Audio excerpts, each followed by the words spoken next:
ओम नमः भगवते वासुदेवाय। सनातन भक्ति वाणी में आप सभी धर्म प्रेमी भक्तों का हार्दिक स्वागत है।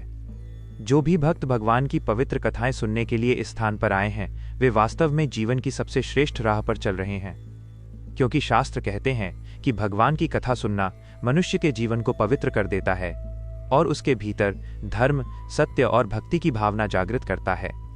भक्तों, पिछली कथा में आपने सुना था कि सूर्यवंश के राजा त्रिशंकु ने अपने शरीर सहित स्वर्ग जाने की इच्छा व्यक्त की थी।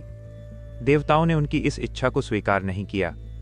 तब महर्षि विश्वामित्र ने अपने तब्बल से उन्हें आकाश में स्थान दिलाया और उसी घटना के कारण संसार में त्रिशंकु स्वर्ग प्रसिद्ध हुआ। लेकिन भक्तों, सूर्यवंश की महान परंपरा यहीं समाप्त नहीं होती। इसी महान वंश में आगे एक ऐसे राजा का जन्म हुआ जिसने सत्य की रक्षा के लिए अपना पूरा जीवन, अपना राज्य और अपना परिवार तक त्याग दिया। उस महान सत्यनिष्ठ राजा का नाम था राजा हरिश्चंद्र। राजा हरिश्चंद्र सत्य के ऐसे उपासक थे कि उनके राज्य में न्याय, धर्म और सदाचार का शासन था। उनकी प्रजा उन्हें केवल राजा नहीं बल्कि धर्म का रक्षक मानती थी। राजा हरिश्चंद्र का एक ही संकल्प था कि वे जीवन में चाहे कैसी भी परिस्थिति आए, लेकिन सत्य का त्याग कभी नहीं करेंगे। एक दिन की बात है, राजा हरिश्चंद्र रात्रि के समय अपने महल में विश्राम कर रहे थे। उसी समय उन्हें एक अद्भुत स्वप्न दिखाई दिया। स्वप्न में उन्होंने देखा कि एक महान तपस्वी ऋषि उनके सामने खड़े हैं। वह महान ऋषि थे महर्षि विश्वामित्र। महर्षि विश्वामित्र ने स्वप्न में राजा हरिश्चंद्र से कहा, हे राजन, तुमने मुझे अपना पूरा राज्य दान देने का वचन दिया है। अब समय आ गया है कि तुम अपना वचन पूरा करो। भक्तों, जब राजा हरिश्चंद्र की आंख खुली तो वे अत्यंत आश्चर्य में पड़ गए। उन्होंने सोचा कि ये केवल एक स्वप्न था, लेकिन उन्हें ये नहीं पता था कि ये स्वप्न आगे चलकर उनके जीवन की सबसे कठिन परीक्षा बनने वाला है। प्रातःकाल जब राजा हरिश्चंद्र अपने दरबार में बैठे हुए थे, तभी अचानक एक महान तपस्वी ऋषि वहां उपस्थित हुए। दरबार में बैठे सभी मंत्री और सभासद उस तेजस्वी ऋषि को देखकर खड़े हो गए। राजा हरिश्चंद्र ने भी तुरंत उठकर उनका सम्मान किया और उन्हें आदरपूर्वक आसन दिया। वह महान ऋषि कोई और नहीं बल्कि महर्षि विश्वामित्र थे। राजा हरिश्चंद्र ने विनम्रता से उनके चरण स्पर्श किए और कहा, हे महर्षि, आपके हमारे राज्य में आने से हमारा जीवन धन्य हो गया। कृपा करके बताइए, मैं आपकी क्या सेवा कर सकता हूं। महर्षि विश्वामित्र ने गंभीर स्वर में कहा, हे राजन, क्या तुम्हें याद है कि तुमने मुझे स्वप्न में क्या वचन दिया था। राजा हरिश्चंद्र कुछ क्षण के लिए सोच में पड़ गए। फिर उन्हें रात का वो स्वप्न याद आ गया जिसमें उन्होंने महर्षि को अपना राज्य दान देने का वचन दिया था। राजा हरिश्चंद्र सत्य के पालन में अडिग थे। उन्होंने तुरंत हाथ जोड़कर कहा, हे महर्षि, यदि मैंने आपको ऐसा वचन दिया है तो मैं उसे अवश्य पूरा करूंगा। कृपया बताइए, मैं आपको क्या दान दूं। महर्षि विश्वामित्र ने शांत लेकिन दृढ़ स्वर में कहा, हे राजन, तुमने मुझे अपना पूरा राज्य दान देने का वचन दिया था। अब मैं वही दान मांगने आया हूं। ये सुनकर पूरे दरबार में सन्नाटा छा गया। मंत्री, सैनिक और सभासद सब एक दूसरे की ओर देखने लगे। लेकिन भक्तों, सत्य के प्रति अटल रहने वाले राजा हरिश्चंद्र के चेहरे पर किसी प्रकार का भय या संकोच नहीं था। उन्होंने तुरंत अपना मुकुट उतार दिया और महर्षि विश्वामित्र के चरणों में रख दिया। राजा हरिश्चंद्र ने कहा, हे महर्षि, आज से यह पूरा राज्य आपका है। मैंने जो वचन दिया था उसे पूर्ण कर दिया। भक्तों, इस प्रकार सत्य की रक्षा के लिए राजा हरिश्चंद्र ने बिना एक क्षण सोचे अपना पूरा राज्य त्याग दिया।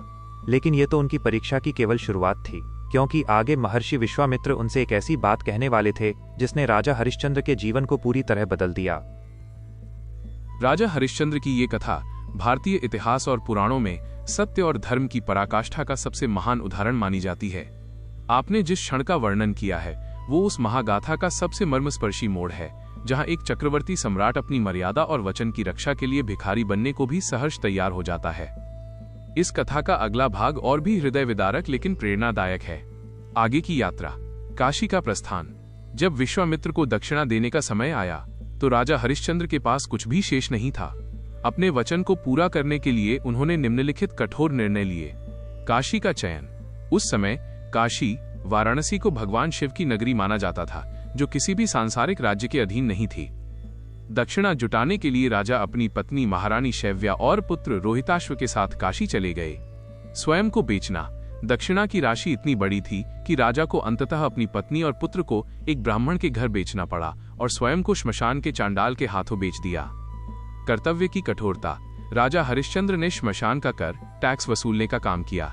यहाँ तक कि जब उनके पुत्र की मृत्यु हुई और रानी शैव्या उसके अंतिम संस्कार के लिए आईं, तब भी राजा ने बिना कर लिए अंतिम संस्कार की अनुमति नहीं दी, क्योंकि वे अपने स्वामी के प्रति निष्ठावान थे। इस प्रसंग से मिलने वाली सीख। गुण। राजा हरिश्चंद्र का आचरण सत्यवादिता, कठिन से कठिन परिस्थिति में भी झूठ का सहारा नहीं लिया।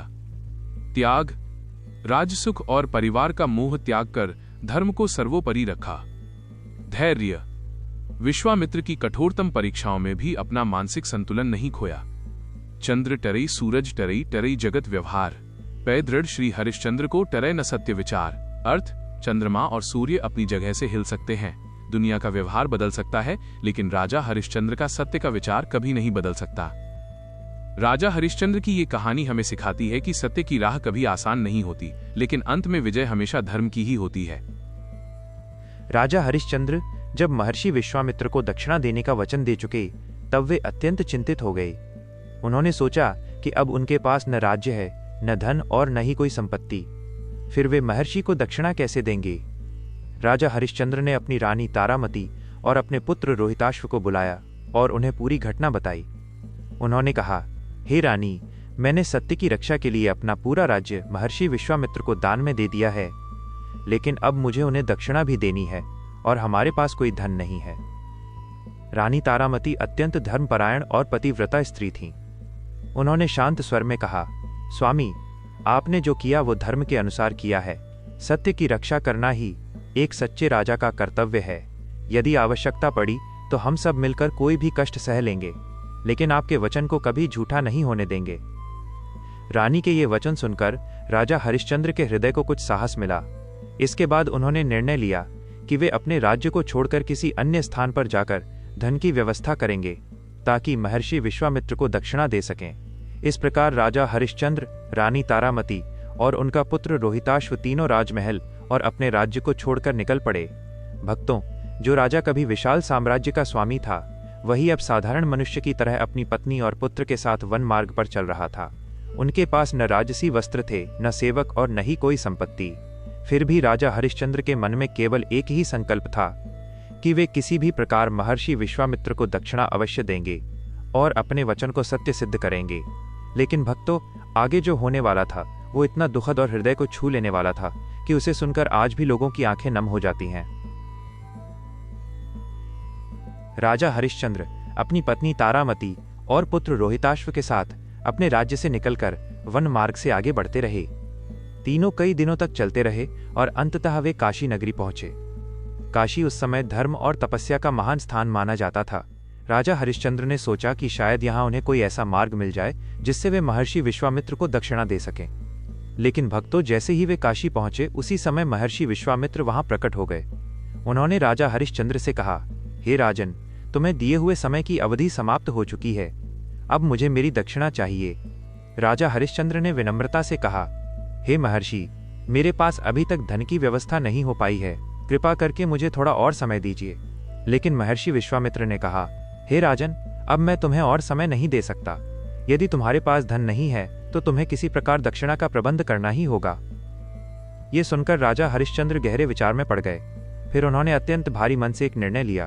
उन्होंने अपनी रानी तारामती से कहा, हे रानी, सत्य की रक्षा के लिए अब हमें बहुत बड़ा त्याग करना होगा। मुझे तुम्हें और हमारे पुत्र रोहिताश्व को किसी के हाथों बेच देना पड़ेगा, तभी मैं दक्षिणा का प्रबंध कर सकूंगा। ये सुनकर रानी तारामती की आंखों में आंसू आ गए, लेकिन उन्होंने अपने स्वामी के धर्म और सत्य के मार्ग को समझते हुए कहा, स्वामी, यदि आपके वचन की रक्षा के लिए यह आवश्यक है तो हमें कोई आपत्ति नहीं है। भक्तों, यह दृश्य इतना करुण और हृदय को विदीर्ण करने वाला था कि वहां उपस्थित लोग भी भावुक हो उठे। लेकिन राजा हरिश्चंद्र के सामने सत्य की रक्षा से बढ़कर कुछ भी नहीं था, और अब वो क्षण आने वाला था जब राजा हरिश्चंद्र अपने ही परिवार से अलग होने वाले थे। राजा हरिश्चंद्र का हृदय अत्यंत भारी हो चुका था। एक ओर उनका अपना परिवार था और दूसरी ओर सत्य की रक्षा का उनका वचन। लेकिन भक्तों, सत्य के मार्ग पर चलने वाले राजा हरिश्चंद्र ने अपने मन को दृढ़ किया। वे काशी के बाजार में पहुंचे और वहां खड़े होकर ऊंचे स्वर में बोले, क्या कोई ऐसा है जो मेरी पत्नी और पुत्र को खरीदना चाहता है? यह सुनकर वहां उपस्थित लोग आश्चर्य में पड़ गए। किसी को विश्वास नहीं हो रहा था कि एक राजा स्वयं अपने परिवार को बेचने के लिए खड़ा है। तभी वहां एक ब्राह्मण आया।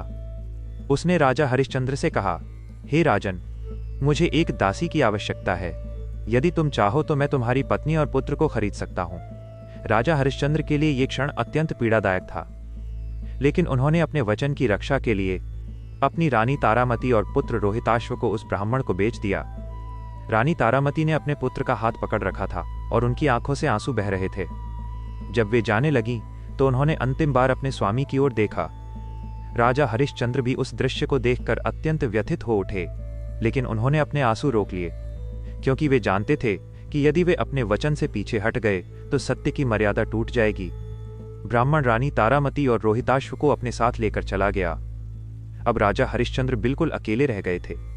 लेकिन भक्तों, उनकी परीक्षा अभी समाप्त नहीं हुई थी, क्योंकि अब भी उन्हें महर्षि विश्वामित्र को दक्षिणा देने के लिए धन की आवश्यकता थी, और इसके लिए उन्हें एक और अत्यंत कठिन निर्णय लेना पड़ा। जब रानी तारामती और पुत्र रोहिताश्व उस ब्राह्मण के साथ चले गए, तब राजा हरिश्चंद्र बिल्कुल अकेले रह गए। उनका हृदय अत्यंत दुख से भरा हुआ था, लेकिन भक्तों, उन्हें अभी भी महर्षि विश्वामित्र को दक्षिणा देनी थी।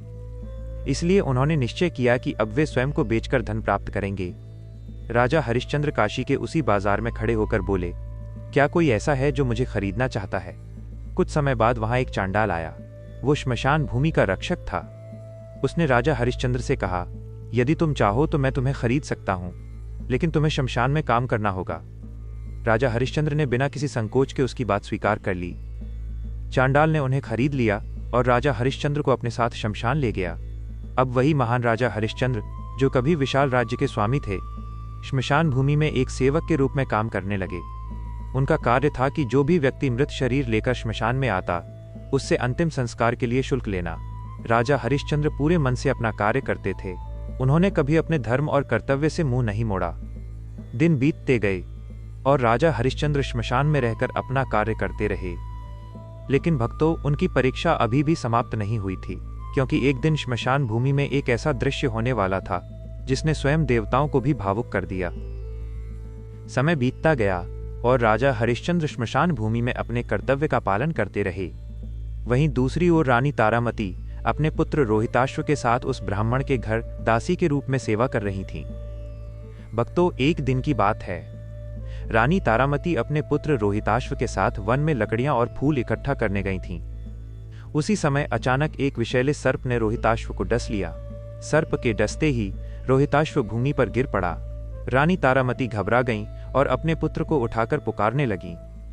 लेकिन कुछ ही क्षणों में रोहिताश्व का शरीर निष्प्राण हो गया। ये दृश्य देखकर रानी तारामती विलाप करने लगीं। उनके जीवन का एकमात्र सहारा उनका पुत्र ही था, लेकिन अब वो भी उनसे छिन चुका था। रानी तारामती ने अपने पुत्र के निर्जीव शरीर को गोद में उठाया और अत्यंत दुखी मन से श्मशान भूमि की ओर चल पड़ी। उन्हें अपने पुत्र का अंतिम संस्कार करना था।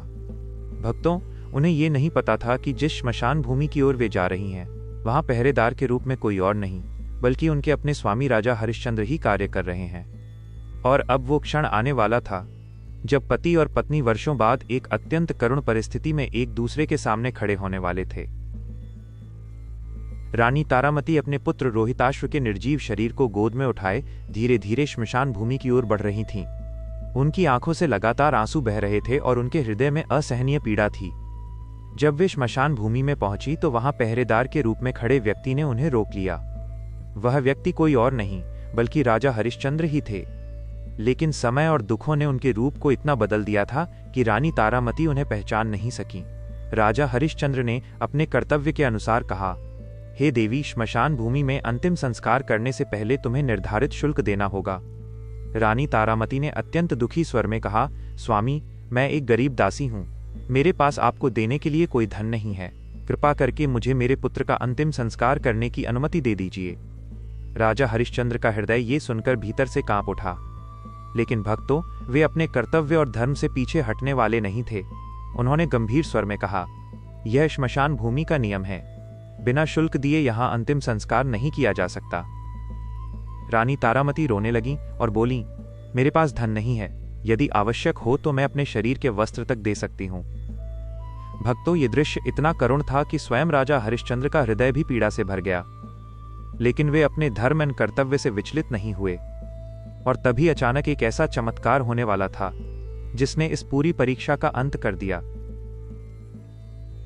रानी तारामती अपने पुत्र रोहिताश्व के निर्जीव शरीर को गोद में लिए विलाप कर रही थीं। उन्होंने अत्यंत दुखी स्वर में कहा, हे प्रभु, मेरे पास आपको देने के लिए कोई धन नहीं है। मेरे पास केवल यह वस्त्र ही बचा है। यदि आवश्यकता हो तो मैं इसे भी दे सकती हूं, लेकिन मुझे अपने पुत्र का अंतिम संस्कार करने दीजिए। भक्तों, यह सुनकर राजा हरिश्चंद्र का हृदय भीतर से टूटने लगा। उन्होंने ध्यान से उस स्त्री की ओर देखा और उसी क्षण उन्हें पहचान हो गई कि ये कोई और नहीं बल्कि उनकी अपनी पत्नी तारामती है, और जिसके शरीर को वह अपनी गोद में लिए हुए हैं वह उनका अपना पुत्र रोहिताश्व है। यह दृश्य देखकर राजा हरिश्चंद्र का हृदय अत्यंत व्यथित हो उठा। लेकिन भक्तों, सत्य के मार्ग पर चलने वाले उस महान राजा ने अपने कर्तव्य से पीछे हटने का विचार भी नहीं किया। उन्होंने भारी मन से कहा, हे देवी, श्मशान का नियम सबके लिए समान है। बिना शुल्क के यहाँ अंतिम संस्कार नहीं किया जा सकता। ये सुनकर रानी तारामती भूमि पर बैठकर रोने लगी। उनकी करुण पुकार सुनकर मानो पूरा श्मशान भूमि शोक में डूब गया। उसी समय आकाश में एक अद्भुत प्रकाश प्रकट हुआ और अगले ही क्षण वहां देवताओं का आगमन हुआ। देवराज इंद्र, महर्षि विश्वामित्र और अन्य देवता वहां प्रकट हो गए। देवताओं ने कहा, हे राजा हरिश्चंद्र, ये सब तुम्हारी सत्यनिष्ठा की परीक्षा थी। तुमने हर परिस्थिति में सत्य का साथ दिया है। महर्षि विश्वामित्र ने प्रसन्न होकर कहा, हे राजन, आज तुमने सिद्ध कर दिया कि संसार में सत्य से बड़ा कोई धर्म नहीं है। देवताओं की कृपा से उसी क्षण रोहिताश्व पुनः जीवित हो गया। रानी तारामती का दुख समाप्त हो गया। इसके बाद देवताओं ने राजा हरिश्चंद्र को उनका राज्य वापस दे दिया और उनके त्याग तथा सत्यनिष्ठा की प्रशंसा की। भक्तों, इस प्रकार राजा हरिश्चंद्र की कठिन परीक्षा समाप्त हुई और उनका नाम संसार में सत्य और धर्म के प्रतीक के रूप में अमर हो गया। देवताओं के आशीर्वाद से जब रोहिताश्व पुनः जीवित हो गया और राजा हरिश्चंद्र की परीक्षा समाप्त हुई, तब वहां उपस्थित सभी लोग अत्यंत प्रसन्न हो उठे। महर्षि विश्वामित्र ने राजा हरिश्चंद्र की ओर देखकर कहा, हे राजन, तुमने संसार को यह सिद्ध कर दिया कि सत्य से बढ़कर कोई धर्म नहीं होता। कठिन से कठिन परिस्थिति में भी जिसने सत्य का साथ नहीं छोड़ा वही वास्तव में महान होता है। देवराज इंद्र ने भी राजा हरिश्चंद्र की प्रशंसा करते हुए कहा, हे राजन, तुम्हारी सत्यनिष्ठा और धर्म पालन से हम सभी देवता अत्यंत प्रसन्न हैं। इसलिए अब तुम अपने राज्य में वापस जाओ और धर्म के अनुसार अपनी प्रजा का पालन करो। इसके बाद देवताओं ने राजा हरिश्चंद्र, रानी तारामती और उनके पुत्र रोहिताश्व को आशीर्वाद दिया। राजा हरिश्चंद्र पुनः अपने राज्य में लौट आए और धर्म, सत्य तथा न्याय के साथ अपनी प्रजा का पालन करने लगे। भक्तों, इसी कारण आज भी राजा हरिश्चंद्र का नाम संसार में सत्य और धर्म के महान प्रतीक के रूप में लिया जाता है। ये कथा हमें सिखाती है कि जीवन में चाहे कितनी भी कठिन परिस्थितियां क्यों ना आ जाएं, लेकिन हमें सत्य और धर्म का मार्ग कभी नहीं छोड़ना चाहिए। यदि आपको आज की ये पवित्र कथा पसंद आई हो तो वीडियो को लाइक अवश्य कीजिए, कमेंट में अवश्य लिखिए जय श्री हरि। और यदि आप सनातन धर्म की ऐसी ही पवित्र कथाएं प्रतिदिन सुनना चाहते हैं तो सनातन भक्तिवाणी चैनल को सब्सक्राइब अवश्य करें। भक्तों, कल की कथा में हम श्रीमद् भागवत पुराण के 9वें स्कंध में आगे आने वाली राजा सगर और उनके 60,000 पुत्रों की अद्भुत कथा सुनेंगे। यह कथा इतनी रहस्यमयी और अद्भुत है कि इसे सुनकर हर भक्त आश्चर्य में पड़ जाता है। इसलिए कल की कथा को बिल्कुल भी मिस मत कीजिए।